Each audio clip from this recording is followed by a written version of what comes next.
larger cities. And since I was working with some tribes at the time, I was like, let's make a group that just knows some tribes. And then I met Allison, and she's a powerhouse. She'll just take off running, you know.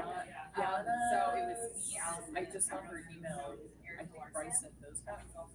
She's not I don't know. So us three would work together to kind of like. Yeah. Okay, I have a number. Oh, I know. Okay. Well, I'm actually in Los Angeles right now. Yeah. And I'm from California, so it was just me and my husband were like, we're ready to go home. After the pandemic, you know, like, it's time. So, yeah, but whenever you all kind of get the ball rolling with the tribal water related activities, I know there's already a couple things happening, but it's awesome to see more. So many tribes. A lot of things same issues. All right, 6 PPD is first. Yeah. We'll have more conversation. Yeah, I think so. All right. I'll sneak to the back. Have a good rest of your conference. Yeah. I'll be seeing you around. Yeah. Okay. So let's see. This Here's what I'll do. I had you and Nico and Julianne in my car.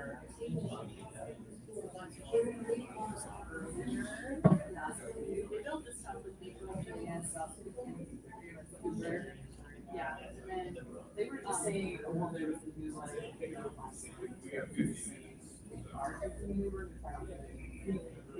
Oh, I missed that. So well, yeah. Was that way out here? Yeah. So, okay. There's yeah.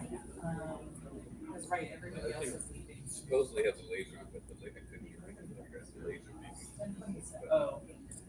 yeah. But when I talked to Frank, she leads to understand. Yeah. So, and I think this also. Oh.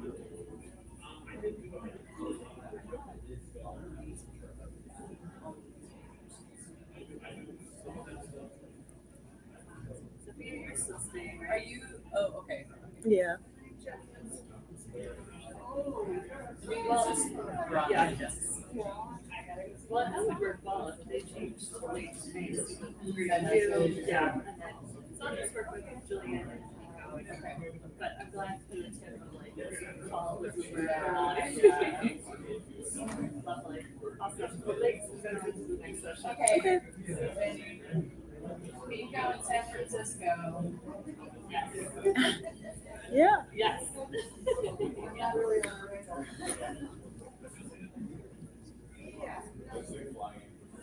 Oh, that means more.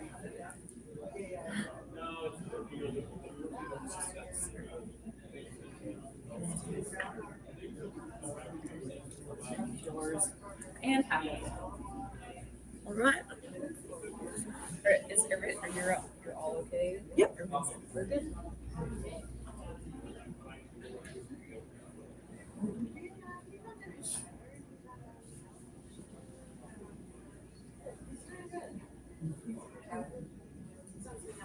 Lady.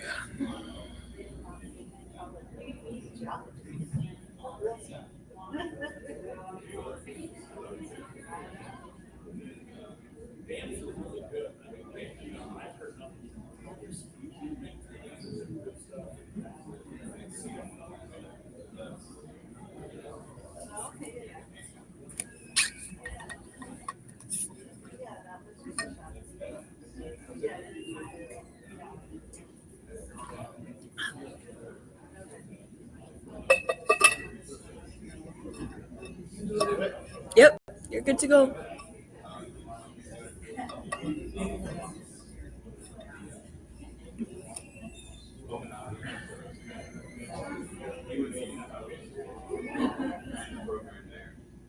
Good morning, everyone.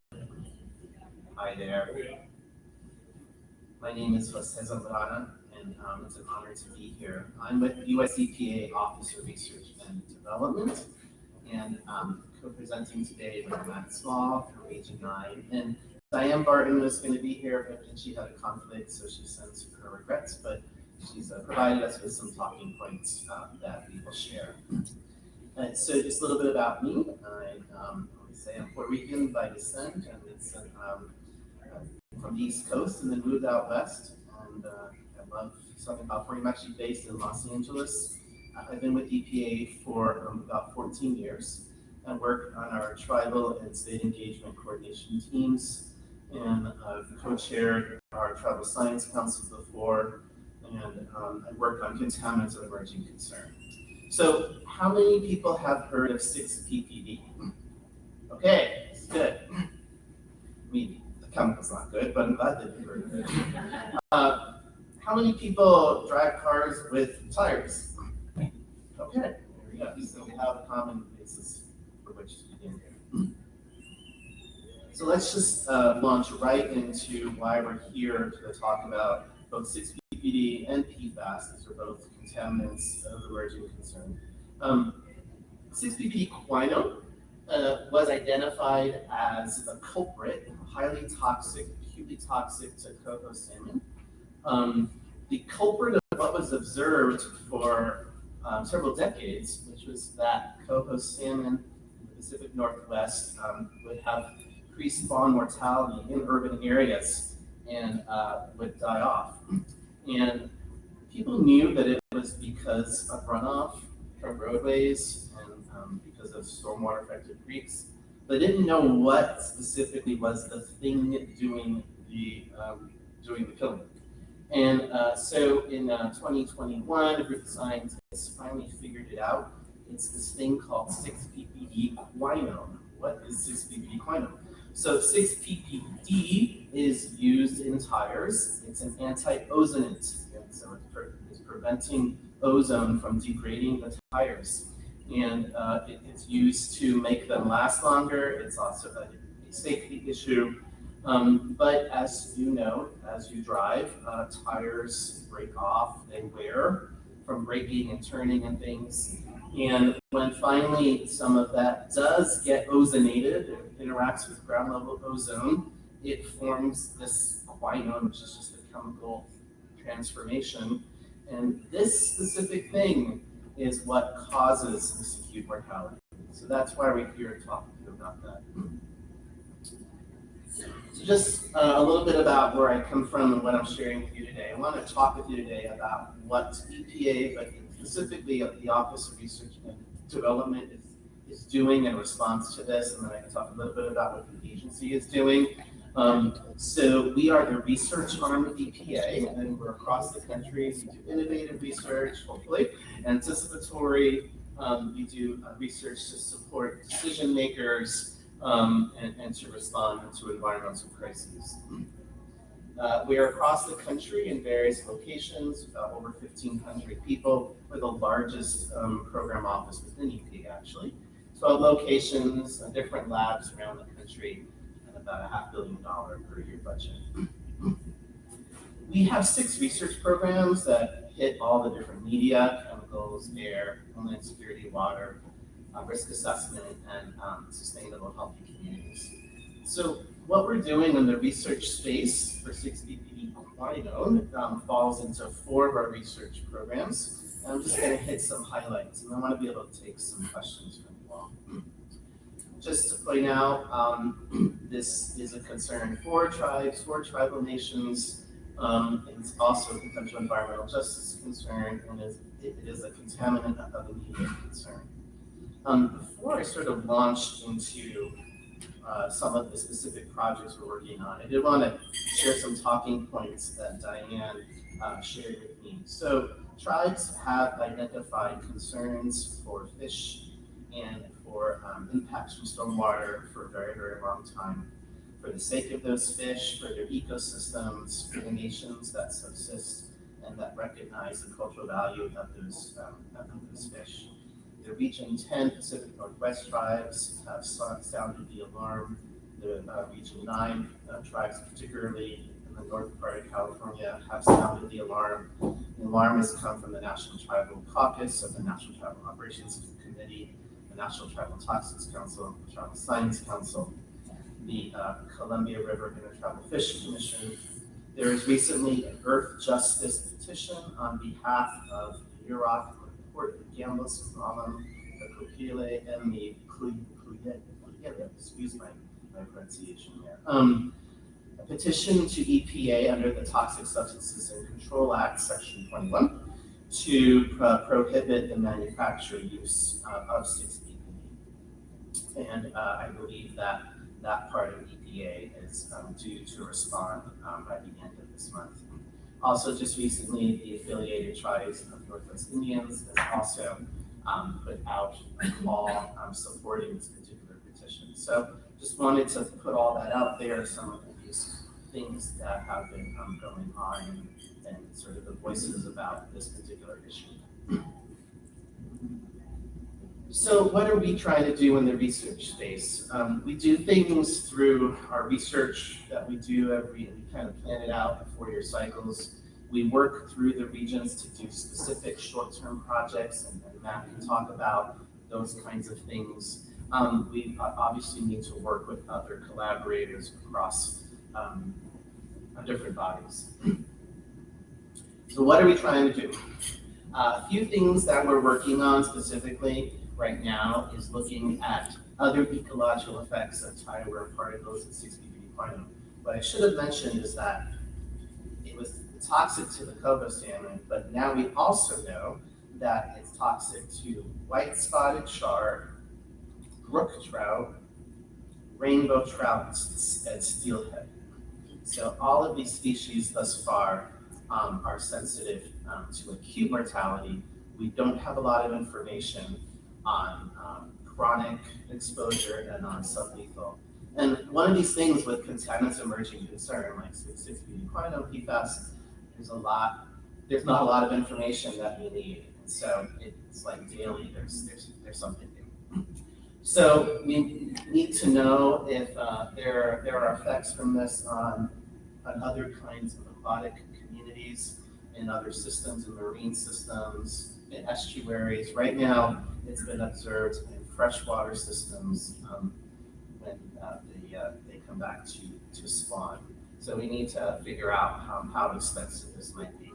High throughput screening is a way in which we can sort of use different cell lines and things to try to figure out all the potential things that it can be toxic to. There is an effort to understand potential human toxicity. It is a huge unknown. The only thing that's known now is there's a study in China that found that it is excreted in the urine of humans, and in particular pregnant mothers. So there you have that. And then just trying to come up with as much ecotoxic data as we can and get that out. So the other big thing about tire wears, like as you're driving and you brake, but those tire particles go into the air. They kind of spread out. And then they can be transported in the air. So we're trying to understand what's happening in that whole system, in the air transport system.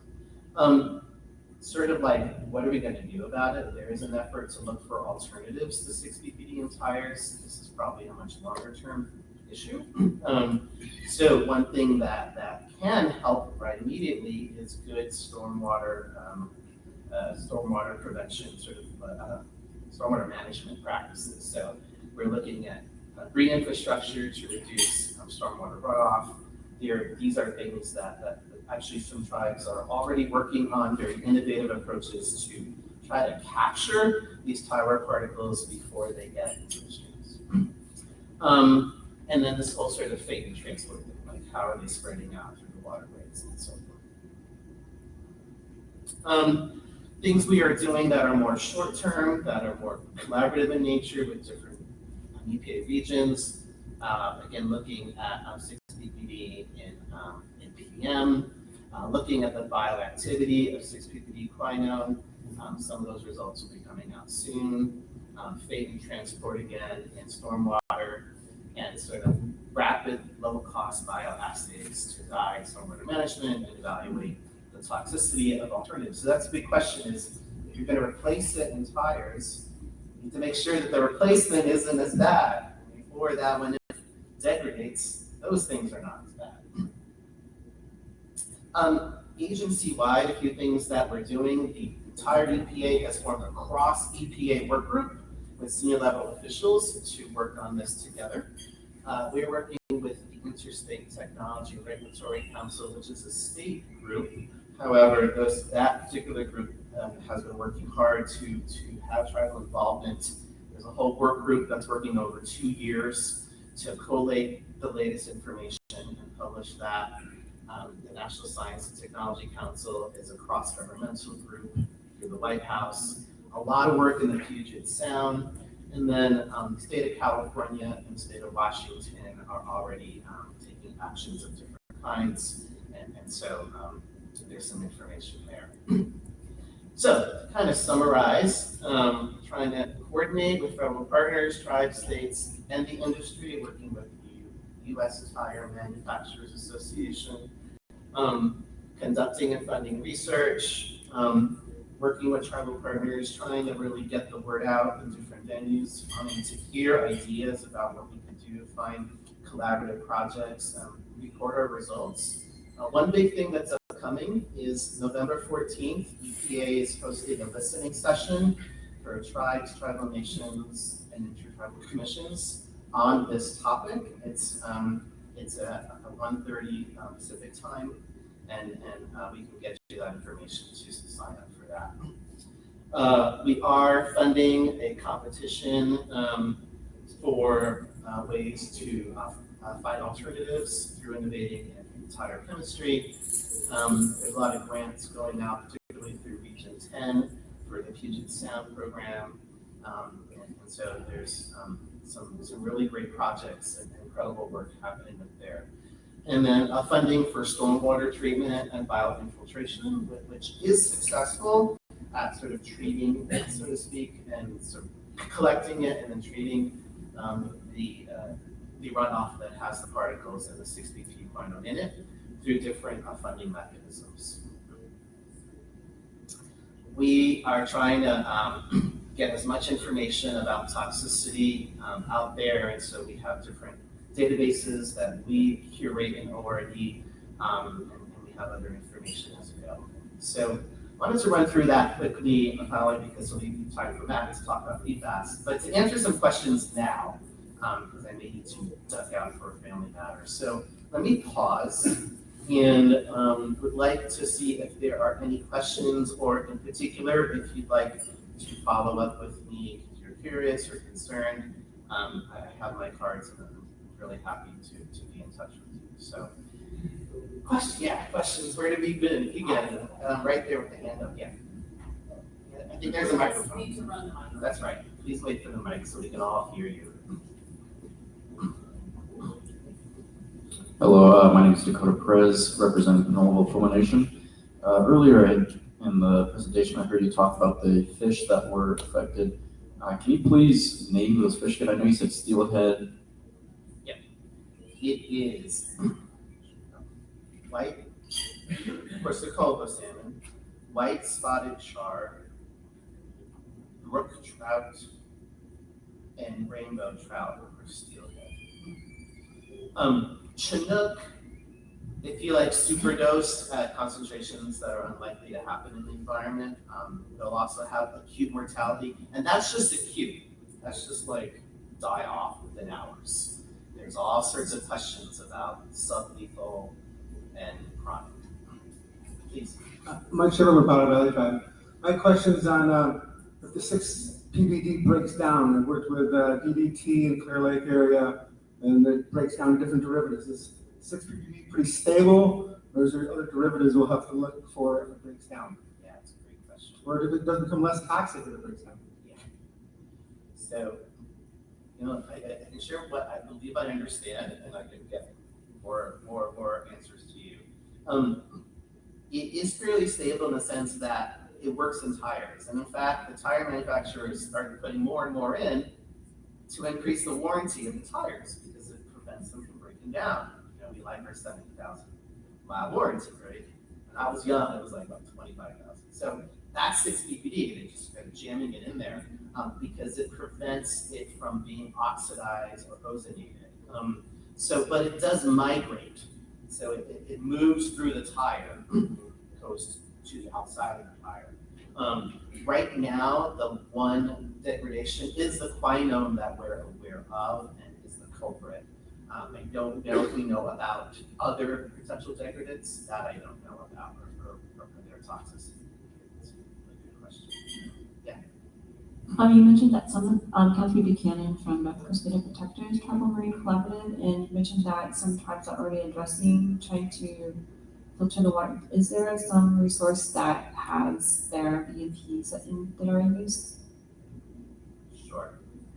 So there's like kind of the regular BMPs. One of the things that the Interstate Technology Regulatory Council is trying to do is to collate all of those BMPs based on what we know might work. There's some kind of innovative projects that I'm aware of some tribes are doing that are using like a bio-based material in a giant dumpster to like collect everything and then sort of filter it. And so that actually is kind of a really cool project and it's been showing to work. So the sort of critical thing, if you ask yourself, like, is this a problem for me? If you have roads and if you have sensitive species and they're near each other, then you might have a problem. So that's where the stormwater BMP stuff can be most useful, is at collecting and preventing it in those locations.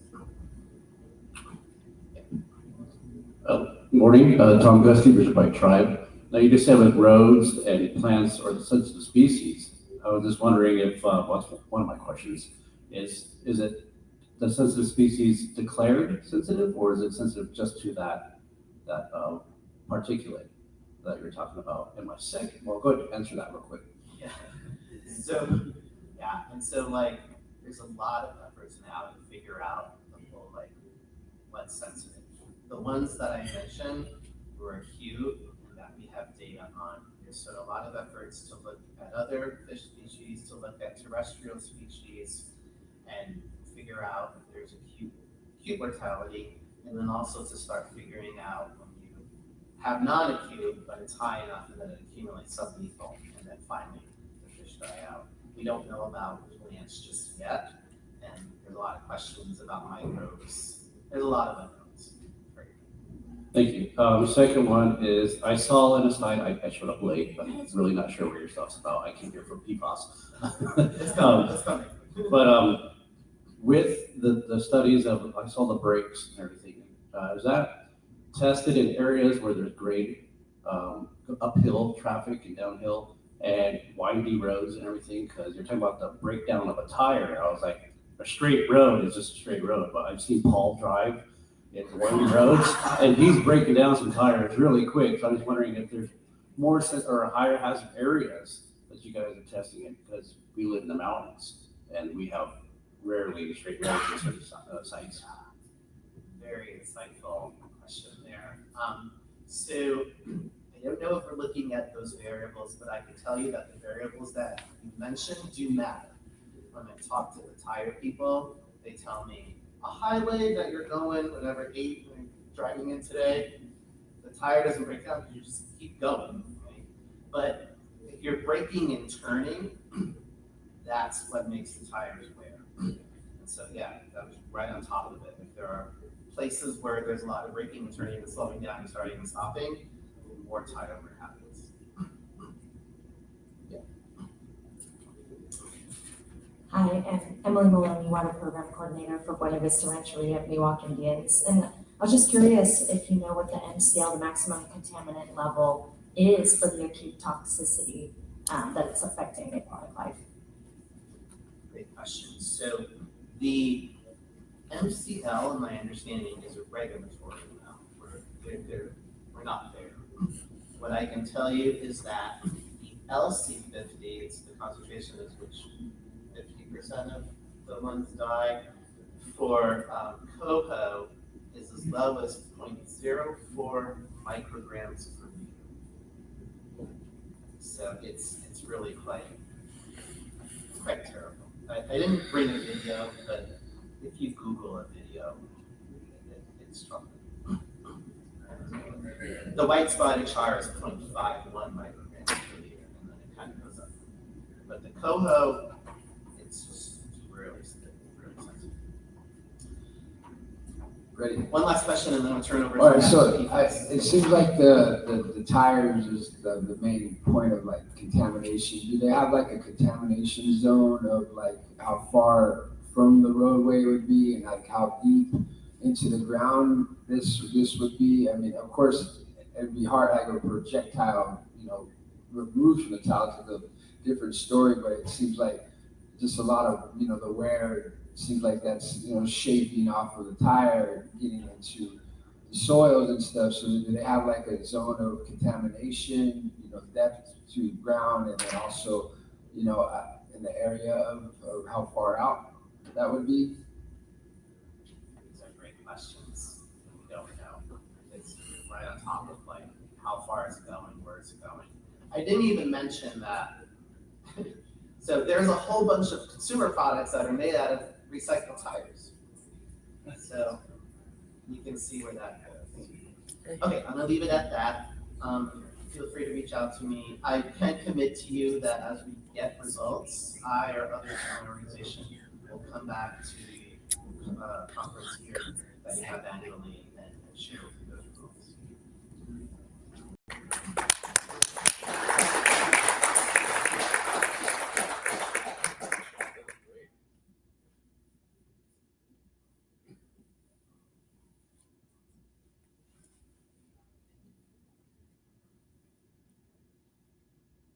All right, Jose is always a hard act to follow.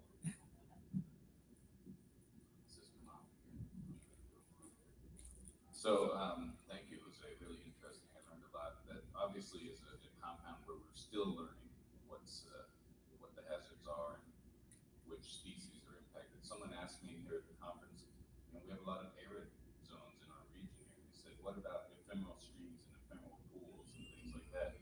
And I asked Jose that same question. He said, well, we're still trying to figure out which species are impacted, because obviously you just don't have many salmon down here in San Diego, right?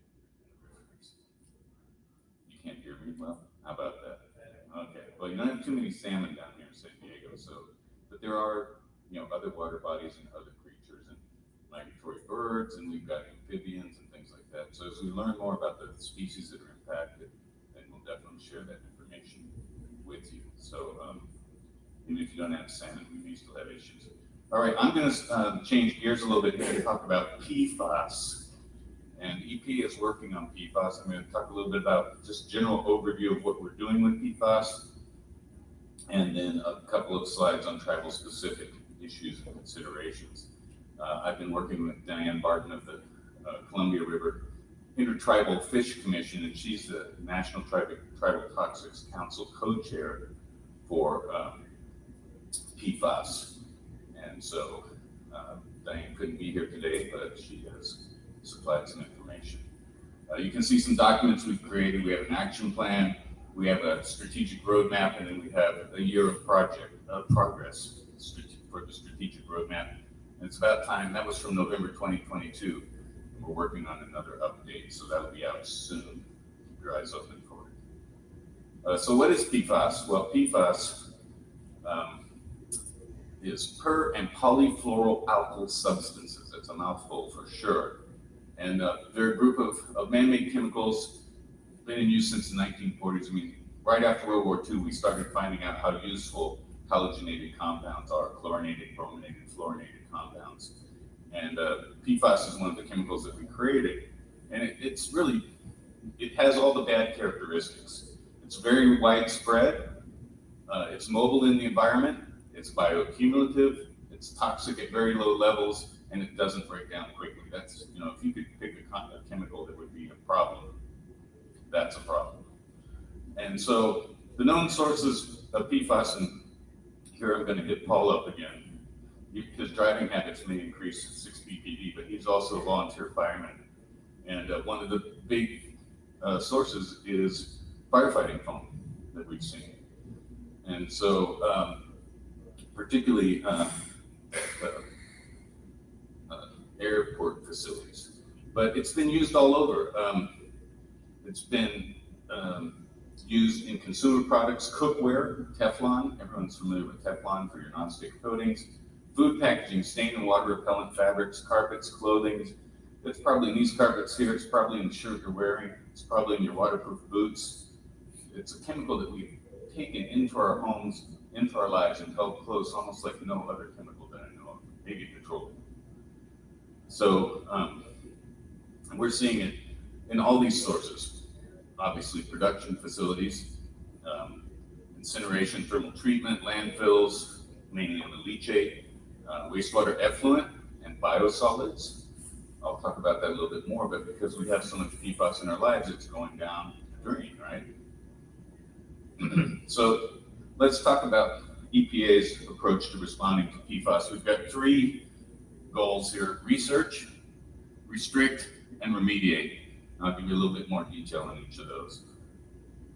So for research, and these slides will be online, so you can take a picture or download them later. We've got a lot of research going on. So EPA is doing a tremendous amount of research on analytical methods, because you need to be able to detect it, right? If we're going to know what the problem, how much of a problem it is. Drinking water treatment, cleanup, all of these kinds of things we're looking at. Toxicity, human ecotox. And then we're also working with the Department of Defense, because a lot of military bases have released PFAS. We're also working with the Department of Energy, and they have a whole research program dedicated to PFAS research. So this slide represents millions and millions of dollars in research looking at PFAS. It's a lot of effort. So we realize it's a big problem, and we're working on it very hard. So that's research. Restricting PFAS. Well, you can read here, we have a whole range of things that we've done through TSCA, through the adding PFAS to the toxic release inventory. We found PFAS in pesticides. It was in the containers for pesticides. It was coating the inside of the plastic containers, and we put out rules to remove PFAS as an inert ingredient in pesticides. We have national PFAS testing strategy. We've done testing under UCMR 3 and now UCMR 5, which is the unregulated contaminant monitoring rule. We're looking at Program Plan 15, which is revised effluent and pretreatment standards, and NPDES permitting, and again, biosolids keeps popping up. The Office of Water is working on a risk assessment for biosolids, and that risk assessment will help you look at appropriate use and recycling or disposal of biosolids based on PFAS content. Again, that's that wastewater connection. This is kind of an interesting slide. The Centers for Disease Control has their NHANES, which is, I'm gonna mess this up. Nutrition, health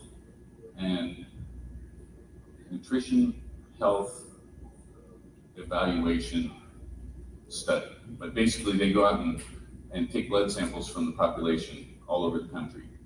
And they have found PFAS in, these are average concentrations of PFAS in blood around the country. So this is like dioxin, right? Remember, dioxin was found in mother's milk, and everyone said, oh my goodness. PFAS, same thing. It's a fairly, it's a concentrations of concern. And so these are the different PFAS chemicals they're looking at: PFAS, PFOA, PFHXS, and PFNA. And I should mention, for those of you who haven't really looked at PFAS much, that's only 4 chemicals. There are thousands of PFAS chemicals. People estimate between 3,000 and 4,000. So we're looking at, these are some of the main ones, but there's a lot of this stuff out there, and there's a variety of it. So again, research, restrict, and remediate. So for restricting PFAS in drinking water, we have put out the bipartisan infrastructure law, the BIL or bill funding for PFAS water treatment. How many people have heard of the bill funding for water treatment? Okay.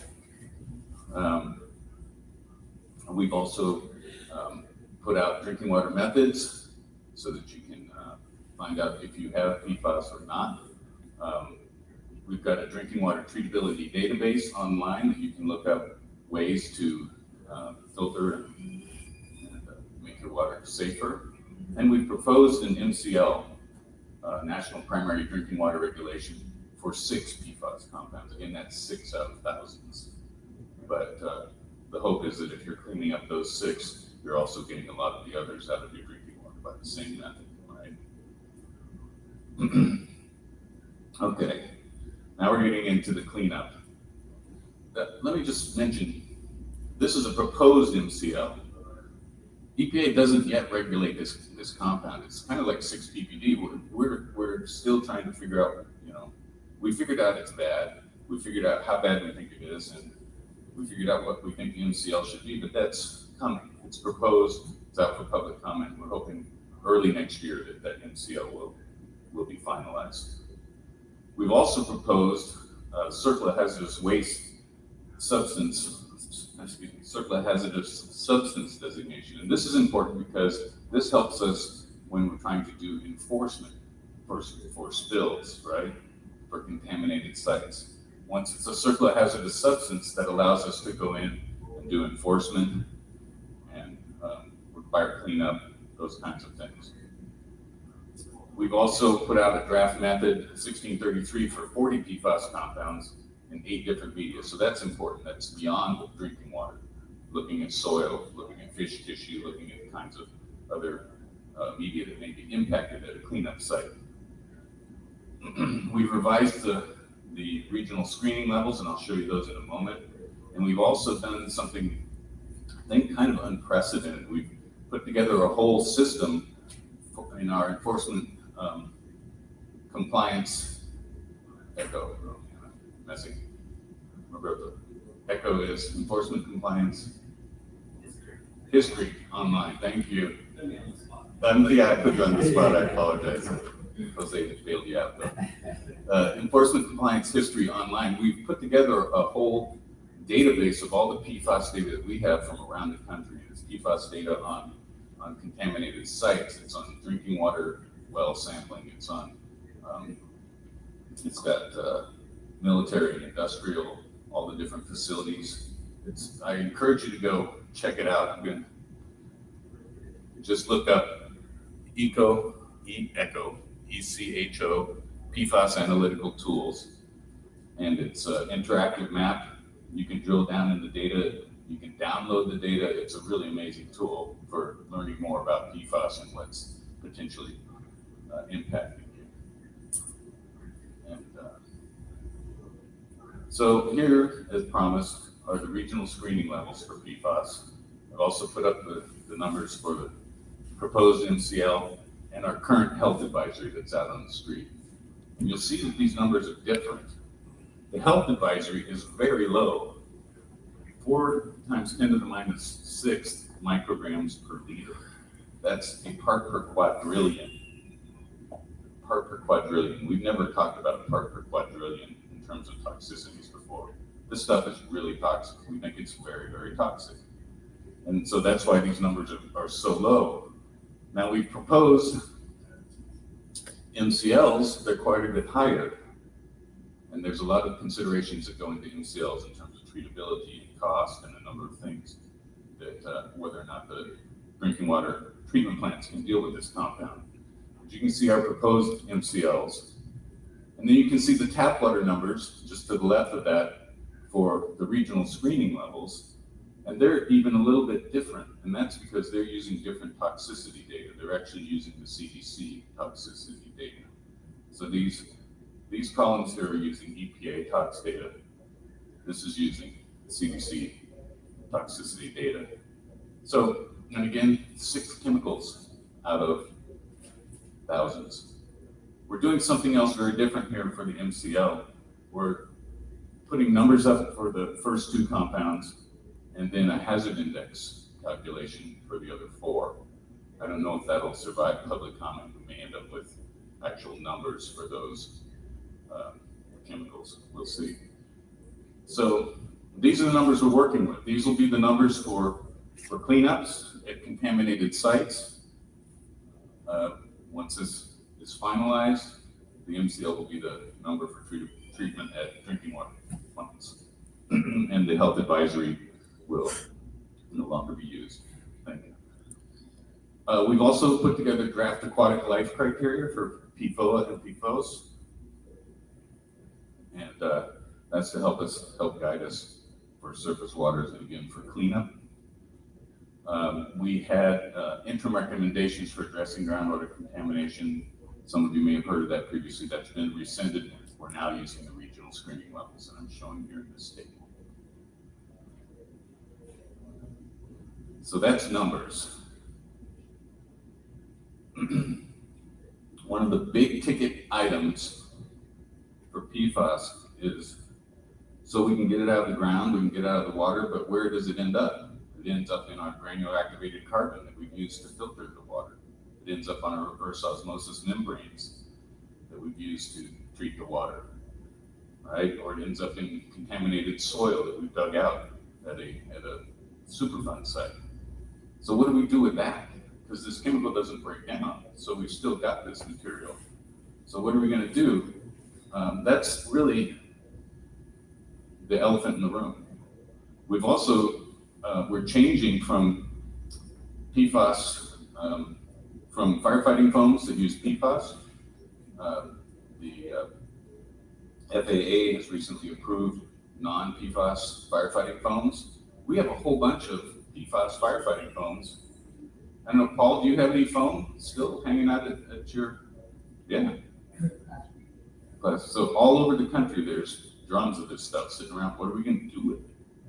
We're going to send it to our hazardous waste landfills. That's going to be really expensive.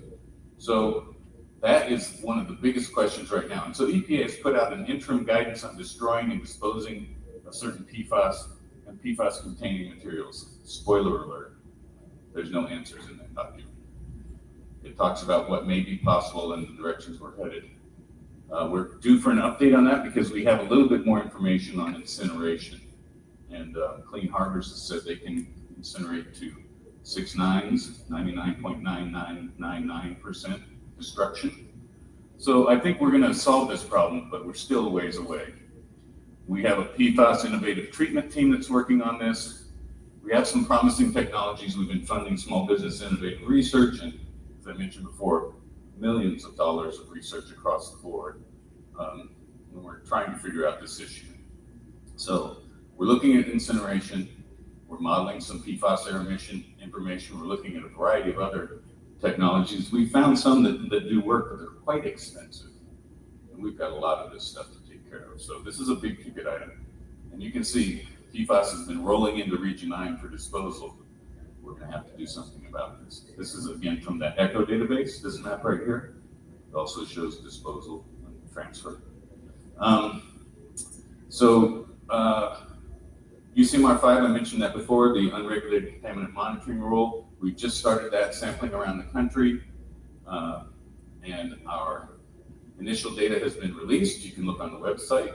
You can download that data. It's also been uploaded to the ECHO mapping system. Enforcement. Well, once we get the hazardous waste designation, enforcement is going to be a lot easier. But I was talking to Roberto, we do have some emergency enforcement capabilities that we can bring into play if we need to at this point. But we prefer to use local authorities, state, tribal, local authorities when available, or when we have to step in, we will. So PFAS in air, this is something we're just starting to look at, starting to model air emissions. We're evaluating incineration. As I said, this is our research incinerator in Research Triangle Park. And we're starting to look at potential PFAS sources in air, and we are detecting PFAS in air in some locations. Again, this chemical is just everywhere. Okay, on to the tribal considerations. So the National Tribal Water Council, and again, Dianne Barton supplied this information, has come up with 5 things that they're really focused on. This is their 2023 priorities. You can visit their website. They have their fact sheet there. Continue to identify tribes, coordinate with tribes, continue and that are impacted by PFAS. Continue to develop and identify PFAS tools and resources. Enhance, promote the Tribal PFAS Working Group's webpage. So that's what we're doing here. Advocating for rulemaking, research, and education. As I've mentioned, there's a lot of that going on. But the key thing they're trying to do is advocate for inclusion of tribal lifeways. And I think there's a lot of issues potentially with tribal lifeways that could be impacted by PFAS, particularly if you're using PFAS contaminated water for cultural plants or crop subsistence, things like subsistence crops, things like that. And they're working to develop and host tribal workshop series, so that's coming. Keep your eyes open for that. So here's some of the additional concerns and needs and resources. And again, these are more tribally specific. So PFAS fire suppression impacts. I mean, I think all of your lands have had fires. And if there were a fuel fire, they probably used PFAS to put it out, right? And Paul's nodding his head. So you may have a release as a result of fire suppression. PFAS in drinking water, private wells and springs, smaller unregulated systems. I will say that we're providing free PFAS testing for tribal wells, federally regulated tribal wells. You can talk to Emmanuel Rapacavoli. She's here at the event, and we're providing. We have a web page. You can look it up. Free sampling in Region 9 for PFAS in your wells if you're concerned. PFAS and biosolids. I keep bringing this up because a lot of municipalities can have fairly high concentrations of PFAS in their biosolids, and they may be disposing of those biosolids on tribal lands. I know there are a number of tribal lands that have been accepting biosolids for land spreading on grazing lands. You can have a real issue with, and also forest lands, but you can have a real issue with pathway from the biosolids to the plants, to the grazing animals, to the humans. So be careful, be smart with your biosolids. And even if you have your own wastewater treatment, your biosolids from your tribal wastewater system may also have PFAS in them, because this is chemical that's that we're using throughout our lives. PFAS can also be in soil and irrigation water. If you're next to a facility that has leaked PFAS, and the uptake in food crops, livestock, impacts, as I said, the subsistence of cultural plants, crops, and foods. And it can be a big problem for tribal folks if you do have PFAS contamination around you. Luckily, a lot of your lands are more rural. You may not be adjacent to PFAS sources, but again, through firefighting or use in your homes, you may still have some sources that you're not really thinking about, even though your lands are fairly rural. All right, that's what I have for you at the moment, and I'm ready for questions.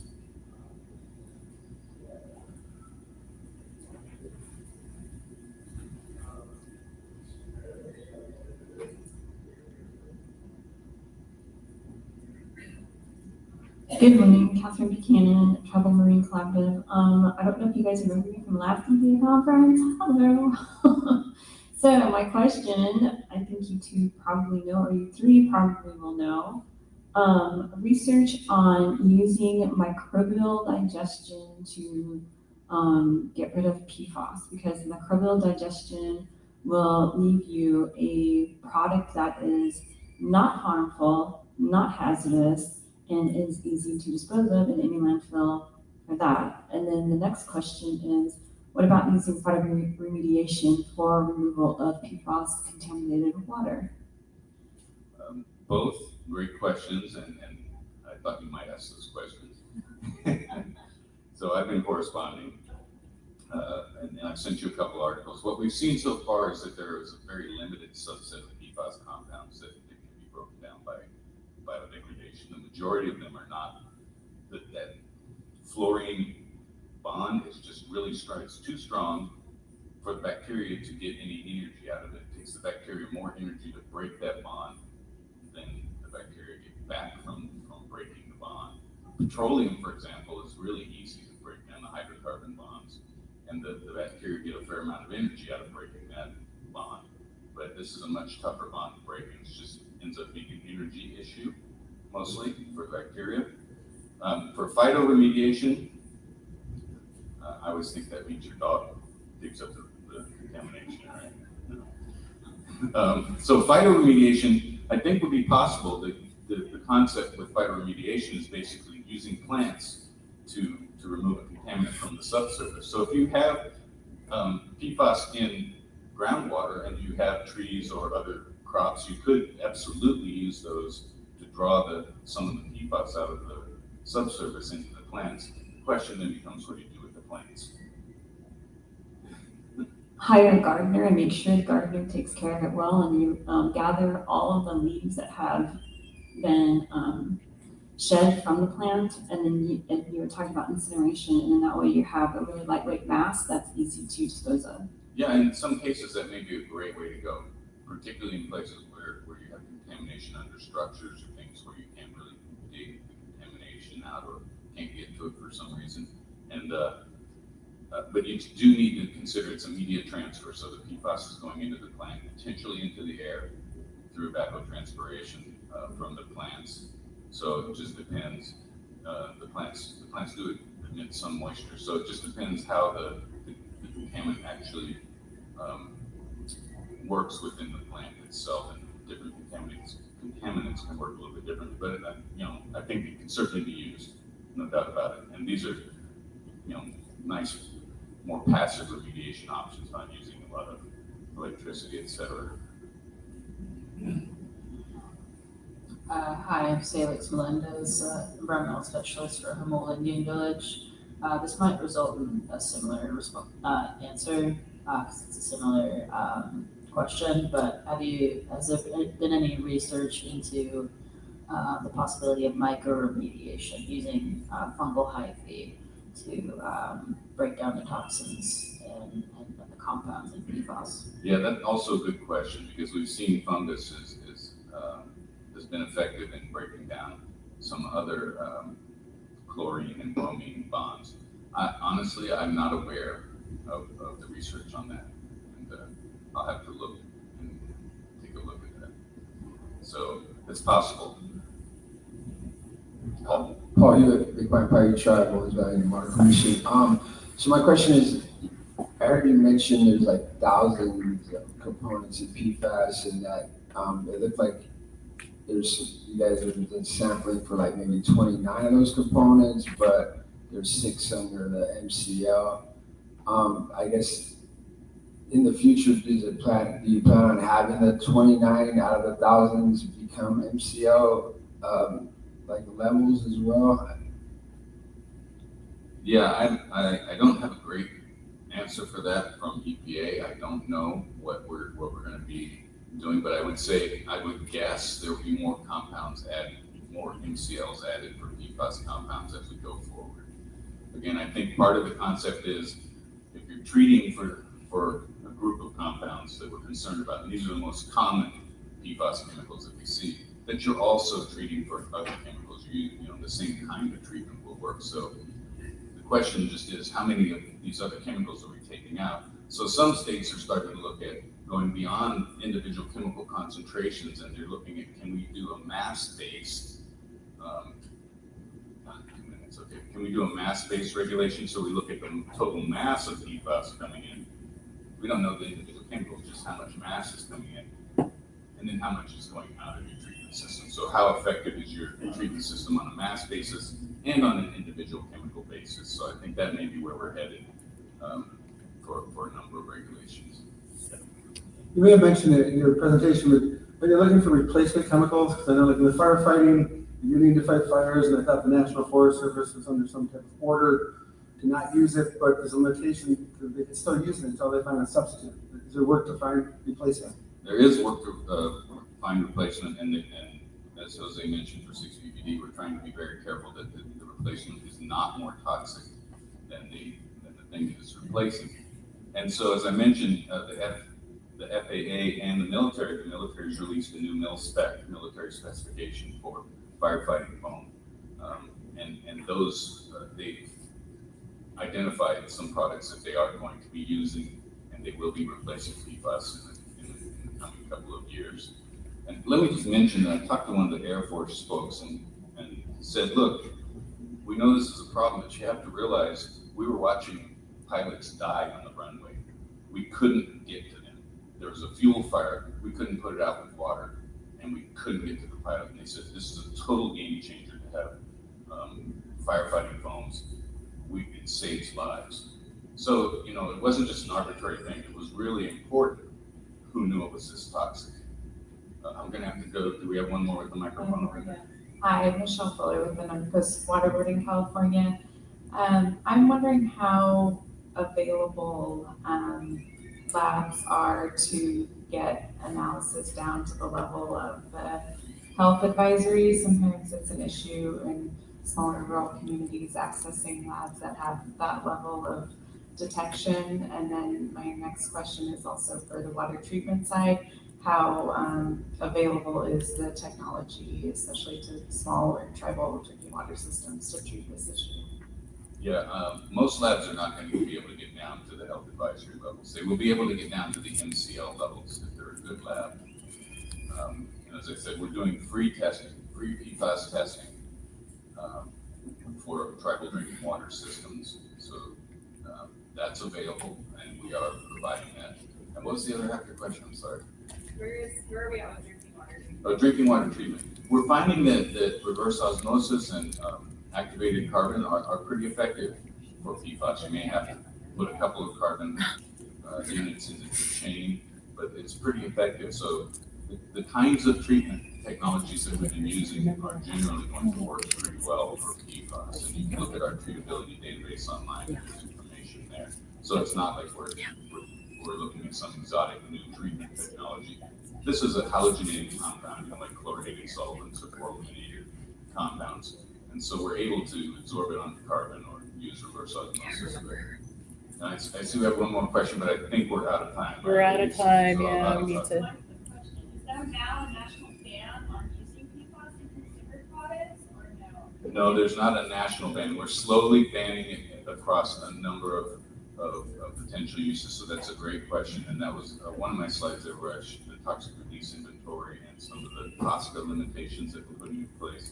So we are moving to remove sources and uses of PFAS, but it's not totally done. But I have to say, I think the manufacturers have seen the writing on the wall, and they are also voluntarily removing PFAS from their compounds. And firefighting foam, changes to firefighting foam composition is a big part of this too.